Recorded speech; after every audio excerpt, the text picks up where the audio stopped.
수요와 공급이 많아서 균형 가격과 균형 거래량을 이룬다라는 겁니다. 자, 그런데 먼저 말씀드리면 지금 여기서 그리는 것은 다 뭐다? 완전 경쟁 시장이에요. 완전 경쟁 시장. 우리 아직 안 배운 분들도 있겠지만 이제 가장 이상적인 시장을 가정하고 하는 것입니다. 가장 이상적인 시장을 가정하고 하는 완전 경쟁 시장이에요, 다. 자, 그런데 지금 이런 얘기겠죠. 우리가 뭐 예시를 들어보면 가격과 수요량과 공급량입니다. 뭐 정확히 말하면 이렇게 표현하는 거겠죠. 이렇게. 그죠? 그러면 가격이 뭐 100원, 200원, 300원, 400원, 500원이 있다라는 거죠. 그러니까 임의로 숫자를 좀 넣어본 겁니다. 500원이 있고 수요량은 가격이 증가하면 증가해야 돼, 감소해야 돼요? 감소해야 되겠죠? 그러니까 이거 50, 40 이렇게 있다 합시다. 공급량은 가격이 증가하면 증가할수록 올라가야 되겠죠?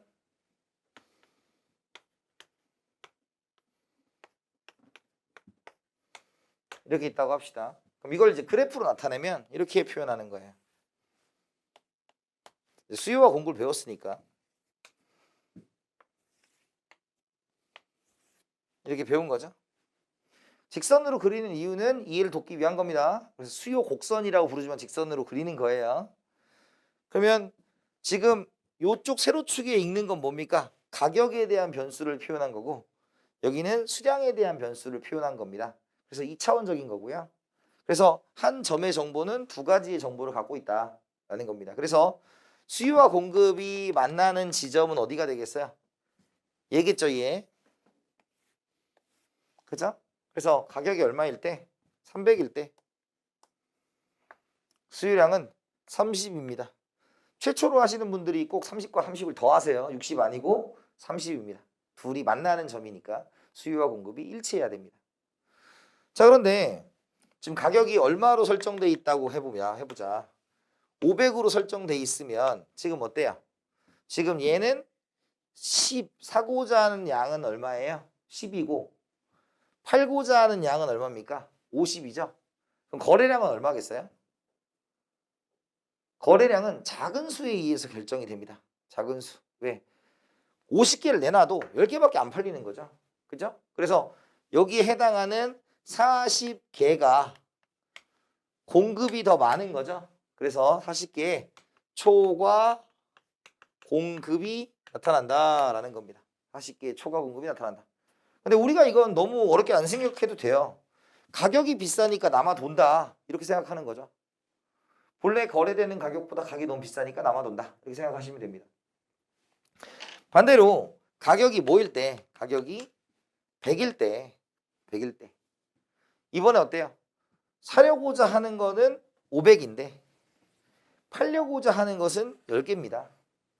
그죠? 그러니까 이번에 어때요? 40개가 이제 부족합니다. 그죠? 그래서 이걸 초과 수요라고 합니다. 그죠? 그래서 이러한 지금 뭐예요? 불균형이 나타나죠. 그러면 가격이 어때요? 조정되기 시작합니다. 왜? 물건이 남아도니까 가격이 떨어지면서 수요가 증가하고 공급이 감소해서 균형으로 오는 거고요. 반대로 가격이 너무 낮으니까 가격이 올라가면서 공급이 증가하고 수요가 감소하면서 균형이 되는 겁니다. 그래서 상식적으로 초과 공급이 되면 가격이 하락할 거고 초과 수요가 되면 가격이 상승할 건데 이 과정이 아주 빨리 이루어지는 것을 좀 유식한 말로 뭐라고 하냐면 신축적이라는 단어를 씁니다. 신축적. 이 신축적이라는 거는 여러분들이 거시에 가면 고전학파 계열이 얘기하는 거예요. 신축적이라는 것은 불균형이 발생하지 않는다. 뭐 이런 뜻입니다. 불균형이 발생하더라도 바로 가격이 제대로 균형으로 올 거야 라는 겁니다. 그런데 신축적이라는 것도 있고 경직적이라는 것도 있어요. 경직적이라는 것은 가격이 잘 변하지 않을 거예요. 이런 뜻입니다. 그럼 가격이 잘 변하지 않을 거다라는 것은 누가 얘기를 해주는 거냐면 우리가 이제 정부의 개입을 찬성하는 입장에서 얘기를 하는 겁니다. 이건 지금 얘기를 해드리는 거야. 지금 얘기하는 건 얘의 관점에서만 얘기한 거예요, 지금. 그죠? 여러분 경직적인 가격은 뭐가 있어요? 대표적인 게 임금이에요, 임금. 집값은 올라갔다가 잘 떨어져요, 안 떨어져요? 안 떨어져요. 그걸 경직적이라고 하는 거예요. 떨어질 수도 있지만 가장 경직적인 모형이 뭐냐면 최저임금제예요. 안 떨어지죠. 그죠? 안 떨어지잖아. 최저임금 떨어지는 거 봤어요? 저 대학교 다닐 때 최저임금 얼마였냐면 2,000원이었어요. 2,000원. 근데 2,000원이어도 상관이 없었던 게 그 당시에는 밥값이 2,000원 정도 했으니까 뭐 제가 보기에 우리나라의 최저임금은 딱 한 끼 밥값 정도 주는 거예요. 조금 요즘은 좀 올라간 거지만 밥값 정도 딱 주는 게 맞아요. 그래서 제가 아직도 기억나요. 호주에 갔을 때 한 십몇 년 전에 호주 갔을 때는 최저임금이 걔네가 15,000원이었어요. 근데 걔네들은 밥 한 끼에 15,000원. 그러니까 우리나라와 아메리칸의 차이는 딱 하나인 것 같아요. 패스트푸드가 진짜로 싼 음식이냐 아니냐의 문제인 거죠. 그러니까 우리나라에서는 패스트푸드가 그냥 그런 음식이잖아요. 우리 밥값이 싼 나라예요, 우리나라가. 근데 거기는 진짜 무슨 사람이 좀 손만 들어가면 이제 비싸고 막 이런 게 있으니까. 그래서 신축적이다, 경직적이라는 뜻 정도. 신축은 뭐라고요? 바로 균형으로 온다. 그죠? 경직적은 바로 오지 않고 유지되고 있다. 이런 뜻이에요. 그래서 나중에 우리가 거시파트 할 때 다시 한번 얘기를 하는 겁니다. 신축적이냐 경직적이냐. 그러니까 신축적이라는 얘기는 시장 가격을 믿는다라는 뜻이에요. 시장 가격을 믿는다. 얘는 뭐 존중을 하는데 완벽하진 않아. 뭐 이런 뜻입니다. 이해되셨죠? 그래서 지금 이렇게 만나는 건 지금 균형이 존재하는 경우죠. 균형이 존재하는 경우. 근데 균형이 존재하지 않는 경우도 있어요. 그죠? 균형이 존재하지 않는 경우. 근데 여러분들 그 오른쪽에 보면 이렇게 써 있죠.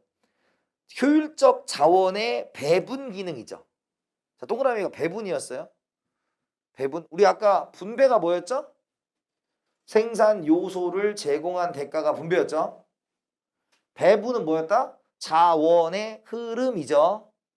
무슨 뜻이냐? 이런 뜻이에요. 잘 보시면 지금 시장 가격이 올라갔으니까 생산자가 뭐합니까? 우와 만들자 이렇게 가는 거예요. 이해가요? 근데 가격이 떨어지면 뭐야? 안 만들어 이렇게 되는 거죠. 그게 배분 기능이다라는 겁니다. 그 다음에 신호등 기능이죠. 신호등 기능. 가격이 올라가면 내려가면 우리 어떻게 할 거냐? 라는 거고. 그죠? 그리고 여러분 거기 효율적이라는 단어 있죠. 효율. 동그라미. 이제 여러분들 효율적인이라는 단어가 나오면 효율이라는 단어는 여러분 효율적이다라는 건 이런 거죠. 우리가 효율성과 공평성이라는 게 있잖아요. 효율성은 뭐야? 최소 투입의 최대 산출이고 공평성은 공평한, 평등한 정도잖아. 지금 말하는 건 이런 개념 아니고요. 여기는 우리가 시장에 의해서 효율적인 건 뭐냐면 30명이라는 30개를 원하는 사람들이 있고 30개가 만들어진 거죠. 딱 균형만큼 만들어지면 적정 생산이라고 해요. 그런데 자원의 비율적 배분은 과다 생산이거나 과소 생산이면 다 비율인 거예요. 뭐 거기에 감정을 담을 필요가 없는 거예요. 그래서 여러분들 이 시장의 영역이 실패한 걸 우리가 시장 실패라고 하는데 과다 생산, 과소 생산 다 비율적 생산이에요. 내용이 중요한 게 아니고 일단 과다, 과소면 다 비율이에요. 이해됐어요? 그런 얘기들도 한번 해봤습니다.